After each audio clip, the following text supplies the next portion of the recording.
Bonjour à tous, donc voici je crois que c'est un flicker fixer.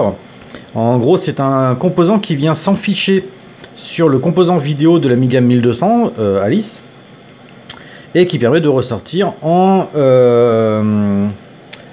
VGA ou en DB23. Donc là en l'occurrence ça permet de sortir en VGA pour un écran type PC. Donc là, ce qu'on voit sur les photos, c'est que il a déjà été réparé plusieurs fois. Il y a sûrement des problèmes de piste. Donc, ce qu'on va faire, c'est qu'on va tout dessouder, tout contrôler et tout vérifier. Donc là, je viens de rafraîchir les soudures et de blinder de flux. Donc maintenant, je vais utiliser la station de dessoudage pour retirer l'étain. Et on va voir si on peut sauver les pistes et si on peut les réparer.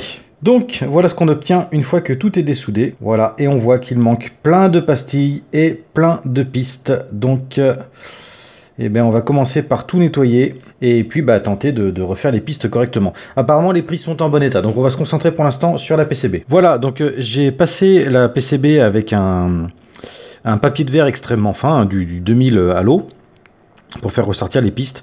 Donc là on voit bien toutes les pastilles qui manquent. Je vais voir si j'ai une prise VGA neuve, ça ferait pas de mal. Et puis on va donc reponter tout ça et corriger tous les manques de pastilles. Là à mon avis ce qui s'est passé c'est que c'est des...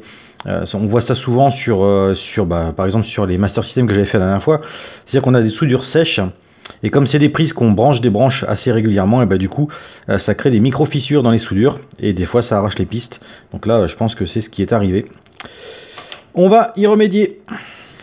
Bien, voilà ce que ça donne une fois terminé. Voilà.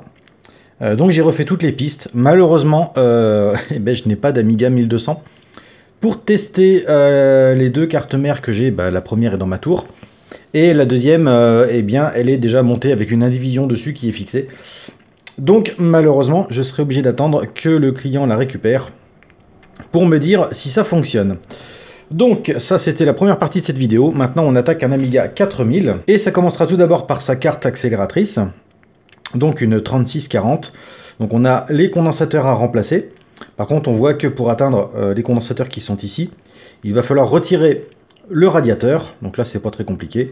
On en profitera pour changer la pâte thermique. Donc là rien de compliqué, pas la peine d'en parler. Donc ensuite oui on attaque cette carte qui n'est pas en panne. On est vraiment sur de la maintenance.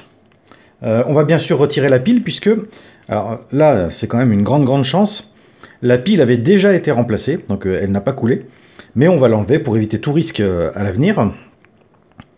Et si on regarde ici, précisément là, on peut voir que la couleur est légèrement différente et que la poussière est imbibée d'acide. Alors, l'Amiga fonctionne parfaitement, là c'est pas un souci, mais les condensateurs ont commencé à couler. C'est vraiment juste le début, donc là par contre ça nécessite un nettoyage et une désoxydation, on va dire une décontamination de la carte. Donc ici, pas la peine d'en faire une vidéo, bien évidemment, puisque je l'ai déjà fait plein de fois. Donc voilà, c'était juste une petite vidéo pour présenter un petit peu la réparation sur le Flicker Fixer et cette carte d'Amiga 4000. Voilà, merci d'avoir regardé cette vidéo et à très bientôt.